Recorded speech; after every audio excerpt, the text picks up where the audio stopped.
Hello बच्चों, this is OP Gupta, your math mentor on this beautiful channel of yours, Mathematica by OP Gupta. So in today's lecture, we are going to discuss the MCQ test based on the topic statics. ठीक है बच्चों, अब इससे पहले कि हम लोग आज का लेक्चर शुरू करें, here is one important information that I would like to share with all of you. चलिए जरा, here is one important information for all of you. अगर आप लोगों ने अभी तक मैथ मिशन बुक्स परचेज नहीं की हैं क्लास 11th के लिए, तो आप लोग किस बात का वेट कर रहे हैं? Math mission book will contain MCQ type of questions. Apart from that, case study questions are also given in the book. Assertion reason type questions are also given in the book. Moreover, for each and every chapter detailed theory and examples are also provided in the math mission book. In addition to that, for each and every chapter you are going to get subjective type of questions also along with the answer. But if you need step by step detailed solution for each questions given in the math mission book, then you can buy solution of math mission book of class 11th also. Once you are done with your entire syllabus, then you would like to do the sample papers based on the full syllabus for class 11th mathematics. So here we have CBSE sample papers based on Yodha test series. This book will have 8 fully solved sample papers and 3 unsolved sample papers. The link of a few sample papers in PDF can be seen in the description box of this video also. Now if you are wondering how to buy these books, well, you can see the description box of this video for Amazon and Flipkart link. Moreover, to buy the books at discounted price, you can contact us on the given WhatsApp number. Right? So we are on mission, Math Mission. मुझे पूरी उम्मीद है कि आप लोगों ने इस channel को सब्सक्राइब करके बेल नोटिफिकेशन प्रेस कर लिया होगा, ताकि हर इंपॉर्टेंट वीडियो की अपडेट आप लोगों को टाइम टू टाइम मिलती रहे. मोर ओवर, इस वीडियो को लाइक करके अपने सभी क्लासमेट्स को भी शेयर कर देना, ताकि उनकी भी प्रिपरेशन मैथमेटिक्स क्लास 11th के लिए अच्छी हो सके. ठीक है बच्चों, अब चलते हैं और आज के टेस्ट के सॉल्यूशन का डिस्कशन शुरू करते हैं. चलिए जरा,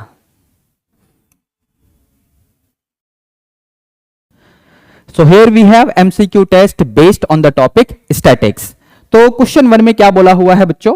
The variance of 10 observations is 25. Variance 25 दे रखा है and their mean is 13. तो variance 25 है, number of observations 10 है बेटा, ठीक है. mean दे रखा है 13. If each observation is multiplied by 4, यानी हर ऑब्जर्वेशन को हम 4 से मल्टीप्लाई करने वाले हैं, then what is the new mean? ध्यान से सुनना, before I answer this question एक छोटा सा कंसेप्ट डिस्कस कर लेता हूं आप लोगों के साथ. अगर हमारे पास n नंबर ऑफ ऑब्जर्वेशंस हैं, जिनके लिए ओरिजिनली अगर मैं ऑब्जर्वेशंस को xi से रिप्रेजेंट करूं, n नंबर ऑफ ऑब्जर्वेशंस मैंने n बोला, ठीक है. अगर इसका मीन बार x है, ओरिजिनल ऑब्जर्वेशंस मतलब total number of observation n है, और ओरिजिनल ऑब्जर्वेशंस को हमने xi से रिप्रेजेंट किया, जिनका मीन मैंने बोल दिया बार x.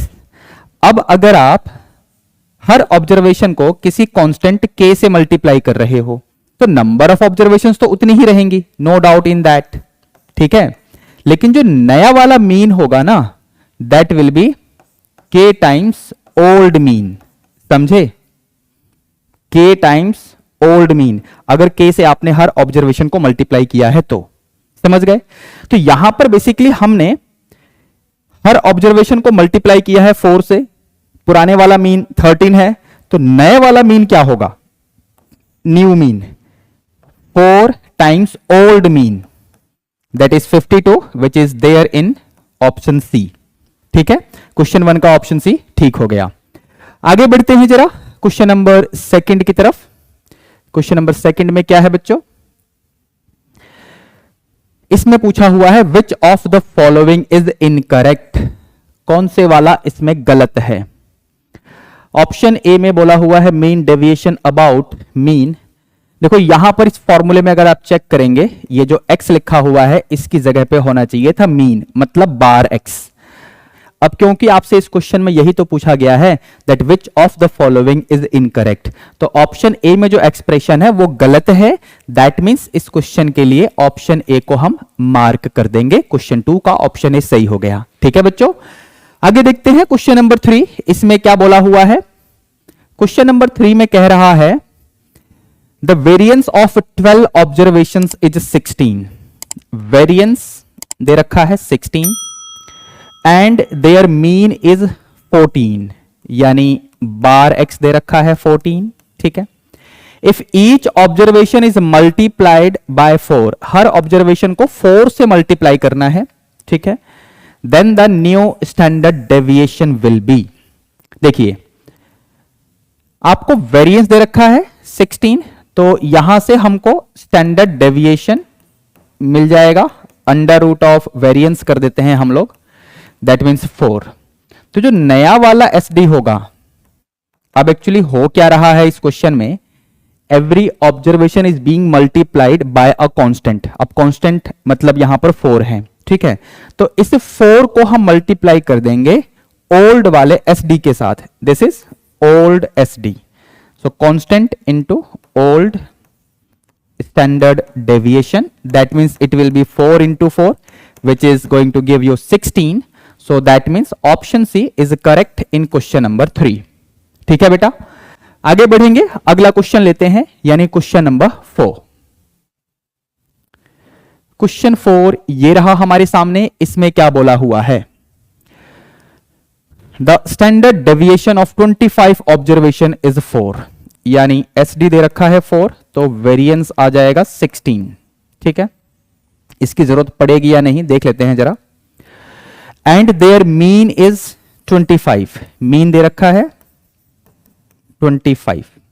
If each observation is increased by 10, हर ऑब्जर्वेशन में आपने इंक्रीमेंट किया है 10 का, then what is the new mean. Again let me explain. अगर ओरिजिनली हमारे पास ऑब्जर्वेशंस हैं xi, total number of observation n है, and the mean is given by bar x। Now what is going to happen, हर observation में हमने suppose कोई constant add कर दिया या सब्ट्रैक्ट भी कर सकते हो। ठीक है, अब k अगर पॉजिटिव होगा तो आप ऐड कर रहे हो, k अगर नेगेटिव रियल नंबर होगा तो सब्ट्रैक्ट कर रहे हो, लेकिन हर ऑब्जर्वेशन में आपको यही कांस्टेंट k ऐड या सब्ट्रैक्ट करना होगा। तो नया वाला मीन क्या होगा, जो पुराने वाला मीन था ना उसमें सेम कांस्टेंट को ऐड कर दो, और अगर ये सब्ट्रैक्ट किया गया होगा यहां पर तो यहां भी सब्ट्रैक्ट होगा। ठीक है ना, अगर k नेगेटिव होगा तो ये भी मतलब नेगेटिव होगा, मतलब पुराना mean plus same constant k, that constant which has been added in each and every observation.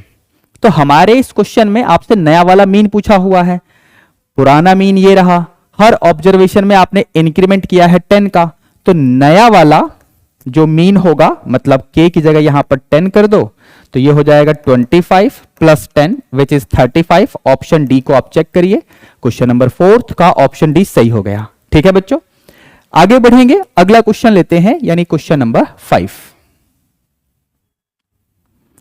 Here you can see question number 5, इसमें क्या बोला हुआ है बच्चों, the standard deviation of 35 observations is 4, यानी एसडी दे रखा है 4, that means variance will be 16। ठीक है, and there mean is 25, okay, bar x दे रखा है 25। If each observation is increased by 10, हर ऑब्जर्वेशन में आपने इंक्रीमेंट किया है 10 का, then what is the new variance. अब ध्यान से सुनना यहां पर, अगर ओरिजिनली ऑब्जर्वेशंस xi से रिप्रेजेंट की जा रही हैं और इनका वेरिएंस सिग्मा स्क्वायर है, ठीक है, और आपने हर ऑब्जर्वेशन में कोई कांस्टेंट ऐड किया है या सब्ट्रैक्ट किया है, तो जो नया वाला वेरिएंस है वो वही रहेगा जो पुराने वाला वेरिएंस है।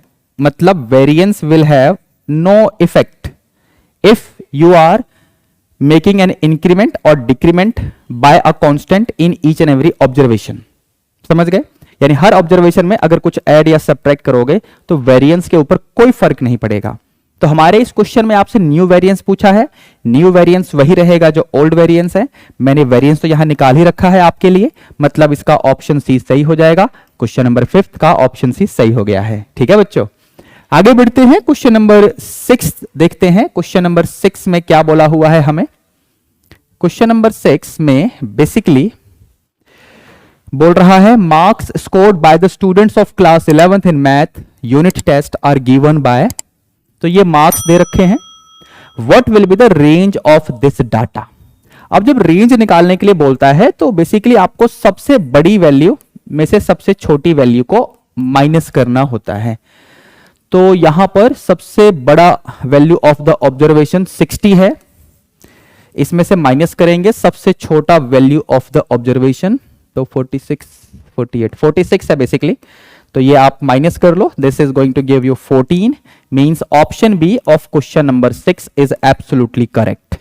ठीक है बेटा, आगे बढ़ते हैं जरा, क्वेश्चन नंबर 7 को देखते हैं। Question number 7 that you can C on the screen, इसमें क्या है बच्चों, the mean of 100 observation is 50, यानी आपको बार एक्स दे रखा है, नंबर ऑफ ऑब्जर्वेशन 100 है, और एसडी दे रखा है, मतलब वेरिएंस तो हम निकाल ही लेंगे, एसडी का स्क्वायर कर लो। ठीक है, the sum of squares of all the observations is, अब देखो वेरिएंस का फॉर्मूला क्या होता है, this is 1/n summation xi square minus mean का स्क्वायर। आपसे इस क्वेश्चन में समेशन xi स्क्वायर की वैल्यू पूछी गई है, बाकी सारी चीजें तो आपके सामने है ही। ये आपका 25 है, नंबर ऑफ ऑब्जर्वेशंस यहां पर देख लो, है ना, यानी 1/100। What you have to obtain is this which I am keeping in the bracket, minus mean का स्क्वायर, मीन है 50, तो 50 का स्क्वायर कर दो। ठीक है, ये आपका आ जाएगा 2500, और नेगेटिव होगा इसको इधर ले आएंगे। ठीक है, तो 2500 प्लस में 25 क्या बनेगा, 25, और ये इक्वल टू 1/100, यानी 100 से क्रॉस मल्टीप्लाई भी कर देंगे तो ये ऐसे आ जाएगा। And that is what you have to obtain in this question. ठीक है, sum of the squares of all observations, सभी ऑब्जर्वेशंस के स्क्वायर का सम निकालना है, यानी समेशन xi स्क्वायर निकालना है। तो यहां पर ऑप्शन देख लो, 25 25 00, 25 25 00, that is option C of question number 7 is absolutely correct. ठीक है बच्चों, आगे बढ़ेंगे क्वेश्चन नंबर 8 की तरफ।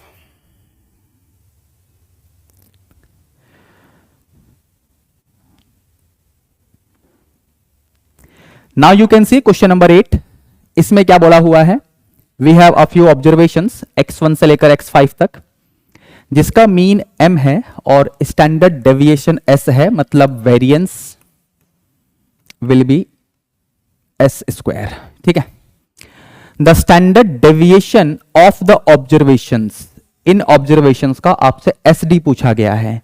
ये जो न्यू ऑब्जर्वेशंस हैं ये कैसे मिली हैं आपको, न्यू ऑब्जर्वेशंस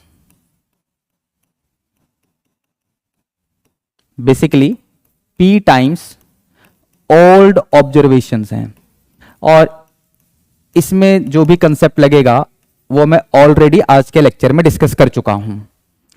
आपको नया वाला SD निकालना है, new standard deviation, that will be P times old SD। अब ओल्ड SD यहां पर S है, ये आपको दिख रहा होगा, यानी PS will be the answer. Option C of question number 8 is absolutely correct. ठीक है बेटा, आगे बढ़ेंगे क्वेश्चन नंबर 9 की तरफ।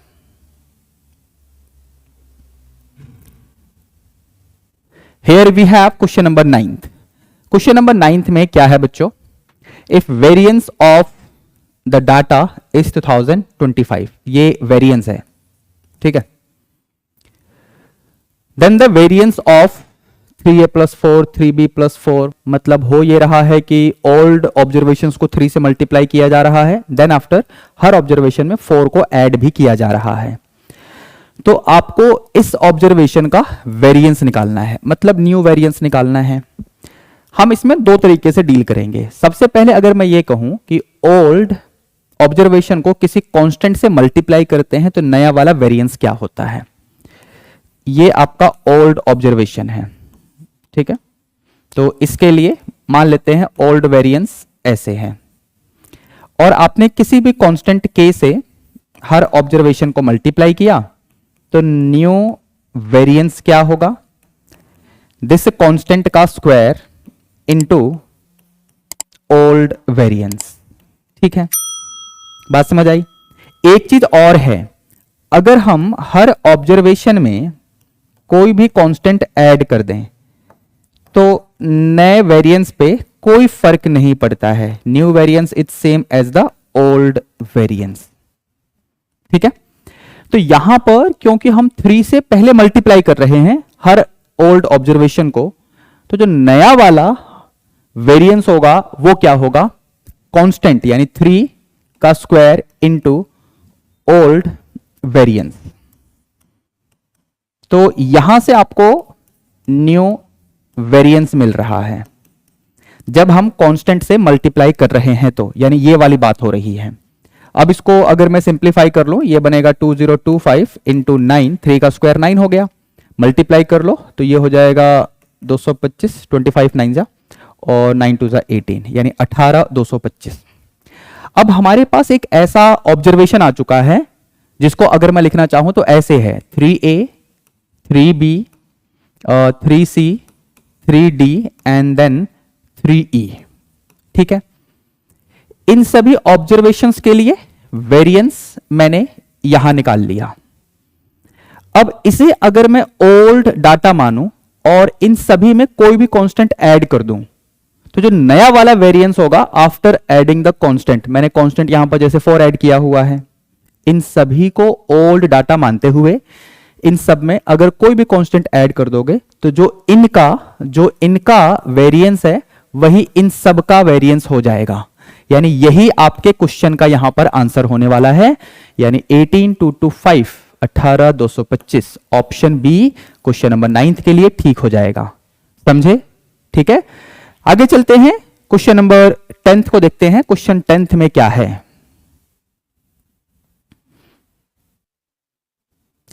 Here we have question number 10। इसमें बोला है mean deviation about the median.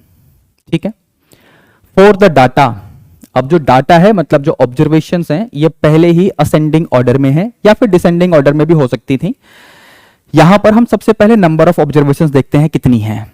1 2 3 4 5 6 7 8 9 10 11, यानी नंबर ऑफ ऑब्जर्वेशंस हैं 11। एंड दूसरी बात, ऑब्जर्वेशंस एक ऑर्डर में है, असेंडिंग या डिसेंडिंग। तो सबसे पहला काम यही होता है कि डाटा को यानी ऑब्जर्वेशन को असेंडिंग या डिसेंडिंग ऑर्डर में रख लो, नंबर ऑफ ऑब्जर्वेशंस लिख लो, मैंने लिख लिया। अब इसके बाद मीडियन, जिसको हम कैपिटल एम से रिप्रेजेंट करेंगे, इसका फॉर्मूला बन जाएगा n+1 अपॉन 2th ऑब्जर्वेशन। ठीक है, यानी 11 + 1 that is 12 upon 2 that is 6th observation. तो 6th ऑब्जर्वेशन यहां पर मीडियन बनेगी। तो 6th ऑब्जर्वेशन देख लेते हैं, 1 2 3 4 5 6, ये आपका 6th ऑब्जर्वेशन है। ठीक है, मतलब यहां पर मीडियन हो जाएगा 9। अब मुझे यहां पर निकालना पड़ेगा डेविएशन DI। तो DI कैसे निकलेगा? Modulus of XI minus capital M। तो जरा निकालते हैं। 3 - 9 यानी -6 होगा, लेकिन मॉडुलस लगा हुआ है तो ये 6 बनेगा। अगले का भी 6 ही होगा, फिर 4 - 9 यानी 5 लिखोगे, फिर इसके बाद 5 - 9 यानी 4 आ जाएगा, 7 में से 9 गए यानी 2 बचेगा, फिर ये 0, फिर ये 1, 12 में से 9 गए 3, 18 में से 9 जाएगा तो आपका 9 बचेगा, इसके बाद 19 में से 9 यानी 10, और फिर 21 में से 9 यानी 12। तो यहां पर जो चीज आपसे पूछी गई है यानी मीन डेविएशन अबाउट मीडियन, इसका फॉर्मूला बनेगा समेशन DI। DI का मतलब यहां पर लिख दिया था मैंने, ये आपको दिख रहा होगा, divided by total number of observations. ठीक है, तो इन सबको ऐड करते हैं और इसे फिर हम 11 से डिवाइड कर देंगे। तो जरा ऐड करके देखते हैं, 6 और 6 12, 5 17, 4 21 और 2 23, 0 मतलब छोड़ दो, मतलब यहां तक 23 हो गया, 1 24 और 3 27, 27 और 9 36, 46, 46 और 12 58। तो 58 को 11 से डिवाइड करना है, तो ये बेसिकली 5 पे जाएगा। अब 5 पे जाने का मतलब ऑप्शन सी और ऑप्शन डी को छोड़ दो, इन दोनों में से ही कोई एक ठीक हो सकता है। तो 11 5 जा मतलब 3 के आगे हम 0 करेंगे, 11 2 जा, कहने का मतलब यही रहेगा। ऑप्शन ए वाला चेक कर लो, मैंने पूरा अभी डिवाइड नहीं किया है, ऑप्शन ए यहां पर ठीक हो जाएगा, क्योंकि ये 5.7 दिख रहा है, ये 5.27 दिख रहा है, डेसिमल के 1 प्लेस तक तो मैच यही हो रहा है, तो यही वाला ठीक होगा, बाकी आप पूरा करके देख लेना, ठीक है। Option A of question number 10 is absolutely correct. आगे बढ़ें। अब इसके बाद हमारे सामने असर्शन एंड रीजन टाइप के क्वेश्चंस आने वाले हैं from question number 11 to question number 15। So now we have the questions based on assertion and reason type. तो यहां पर हमें किस तरीके से आंसर करना होता है बेटा? Option A is marked when both assertion and reason are true and reason is the correct explanation of assertion. Option B will be marked when both assertion and reason are true, but reason is not the correct explanation of assertion. Option C is selected when assertion is true but reason is false, and option D will be taken as the correct answer when assertion is false but reason is true. This is how we select the correct option in these type of questions. So here we begin with question number 11. इसमें क्या बोला हुआ है? Variance of the observations is 33. इन सभी observations का variance दे दिया।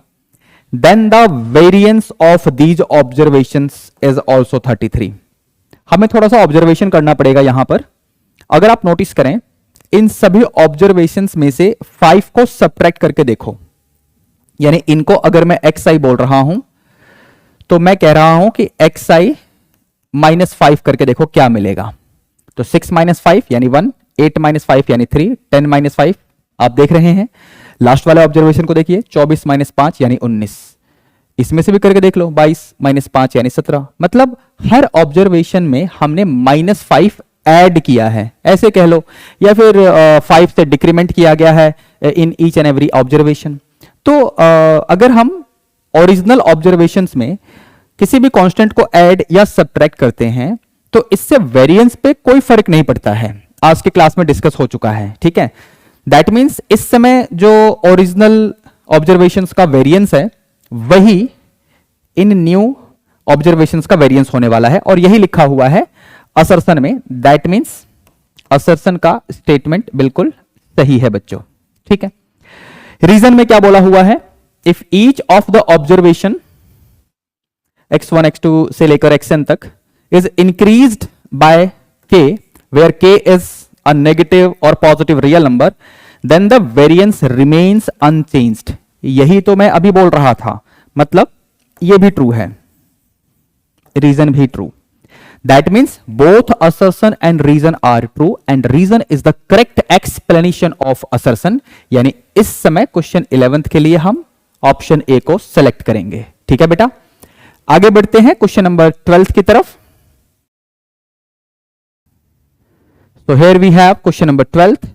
इसमें क्या करना है बच्चों?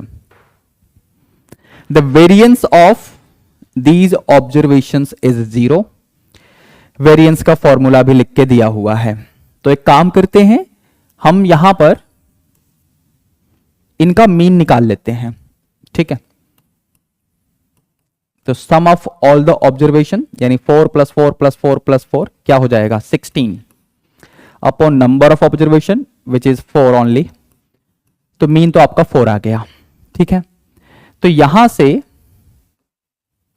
xi -12x अगर आप निकालेंगे तो 4 - 4 यानी 0, अगला भी 0, अगला भी 0 और अगला भी 0। अब आपको निकालना है वेरिएंस, यानी हम यही फॉर्मूला यूज कर रहे हैं रीजन वाला। दैट मीन्स रीजन वाला जो स्टेटमेंट है वो बिल्कुल ठीक है, समझे। तो यहां से अगर वेरिएंस आप निकालेंगे so 1 upon total number of observations n की जगह पे, यानी 4 ऑब्जर्वेशंस हैं, and sum of the square of all these values. So basically it is 0 square plus 0 square plus 0 square plus 0 square. So यहां से ये 0 ही आएगा, आप चेक कर लो। दैट मीन्स असर्शन वाला स्टेटमेंट भी सही है, क्योंकि variance of these observation is given to B 0 in the statement of assertion.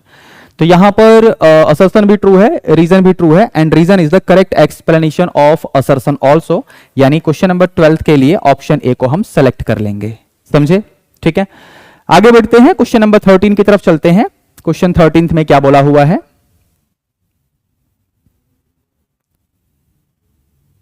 So now we have question number 13th. The mean of these observations is 5. तो number of observations 5 हैं, mean निकालना है, यानी इन सबको ऐड करके 5 से divide करना है। 5 4 9 और 1 10 और 6 16 और 9 25, summation x I upon number of observation. तो ये 5 आएगा। तो यहां पर मीन 5 ही दे रखा है, दैट मीन्स असर्शन वाला स्टेटमेंट तो सही है बेटा, असर्शन इज ट्रू। रीजन में क्या है, standard deviation for n observations given by these are the observations is this. अब एक्चुअली ये जो लिखा हुआ है ना, this is not the expression for standard deviation. अगर इस पूरे का अंडर रूट लोगे तब बनेगा ये स्टैंडर्ड डेविएशन का एक्सप्रेशन, मतलब इस समय ये वेरिएंस का एक्सप्रेशन है, यानी रीजन वाला स्टेटमेंट हो गया फॉल्स। तो असर्शन ट्रू है, रीजन फॉल्स है, यानी ऑप्शन सी को यहां पर सेलेक्ट किया जाएगा एज द करेक्ट आंसर। ठीक है बेटा, अगला क्वेश्चन देखते हैं, यानी क्वेश्चन नंबर 14। क्वेश्चन 14 में क्या है बच्चों, क्वेश्चन 14 में बोला हुआ है if the variance of observations is given to be capital V then the variance of the observations is given by this. ठीक है, ये आपके पुराने ऑब्जर्वेशंस हैं, हर ऑब्जर्वेशन को आप लैम्डा से मल्टीप्लाई कर रहे हो। ठीक है, पुराने ऑब्जर्वेशन का वेरिएंस दे रखा है, तो नए ऑब्जर्वेशंस का वेरिएंस क्या होगा, कांस्टेंट का स्क्वायर इनटू पुराना वाला वेरिएंस, यही लिखा हुआ है, मतलब असर्शन का स्टेटमेंट सही है। जो असर्शन में लिखा हुआ है ना, ये आज की क्लास में कई बार डिस्कस हो चुका है। ठीक है, अब रीजन में क्या है, variance of n observations is given by this expression. इस अंडर रूट को हटाओगे तो ये ठीक बनेगा, मतलब दिस इज फॉल्स। ये ट्रू है, असर्शन ट्रू है, रीजन फॉल्स है, यानी option C will be taken as the correct option in question number 14। ठीक है, आगे बढ़ेंगे क्वेश्चन नंबर 15 की तरफ। So now we have question number 15। इसमें क्या है, assertion mean of first n natural numbers is given by this. Mean का फॉर्मूला दे रखा है, और ये फॉर्मूला तो ठीक है बेटा, यानी this is true. First n natural numbers, मतलब असर्शन को एक्सप्लेन करने की बारी है। ऑब्जर्वेशंस को xi बोल देते हैं जरा, तो ये आपकी ऑब्जर्वेशंस हैं, फर्स्ट n नेचुरल नंबर। तो समेशन xi लिखोगे तो इन सभी को ऐड करना है। ठीक है, तो sum of first n natural number, direct formula लगा लेंगे, n into n plus 1 upon 2। अब क्योंकि आपको मीन निकालना है, तो summation xi and total observations n है, यानी n से डिवाइड करेंगे, तो इन सभी को जो समेशन xi था इसे हम n से डिवाइड करेंगे, तो this will give you n plus 1 upon 2। ये वाला n, ये वाला n कट जाएगा। ठीक है, तो ये तो आंसर आना चाहिए, लेकिन यहां पर मीन के लिए ये एक्सप्रेशन दे रखा है, that means this is false. Assertion false है, असर्शन फॉल्स है, रीजन ट्रू है, दैट मीन्स यहां पर ऑप्शन डी को हम मार्क करेंगे as the correct answer for question number 15। ठीक है बच्चों, here is one important information for all of you. अगर आप लोगों ने अभी तक मैथ मिशन बुक्स परचेज नहीं की हैं क्लास 11th के लिए, तो आप लोग किस बात का वेट कर रहे हैं। Math mission book will contain MCQ type of questions, apart from that case study questions are also given in the book, assertion reason type questions are also given in the book. Moreover, for each and every chapter detailed theory and examples are also provided in the math mission book. In addition to that, for each and every chapter you are going to get subjective type of questions also along with the answer. But if you need step by step detailed solution for each questions given in the math mission book, then you can buy solution of math mission book of class 11th also. Once you are done with your entire syllabus, then you would like to do the sample papers based on the full syllabus for class 11th mathematics. So here we have CBSE sample papers based on Yodha test series. This book will have 8 fully solved sample papers and 3 unsolved sample papers. The link of a few sample papers in PDF can be seen in the description box of this video also. Now, if you are wondering how to buy these books, well, you can see the description box of this video for Amazon and Flipkart link. Moreover, to buy the books at discounted price, you can contact us on the given WhatsApp number. Right? So we are on mission, Math Mission. I hope आप लोगों को पूरा lecture अच्छे से समझ में आ गया होगा। तो देर किस बात की, फटाफट इस वीडियो को लाइक करके अपने सभी क्लासमेट्स को भी शेयर कर दो और इस चैनल को भी सब्सक्राइब कर लेना, ताकि हर इंपॉर्टेंट वीडियो की अपडेट आप लोगों को टाइम टू टाइम मिलती रहे। ठीक है बच्चों, चलिए मिलते हैं नेक्स्ट लेक्चर में।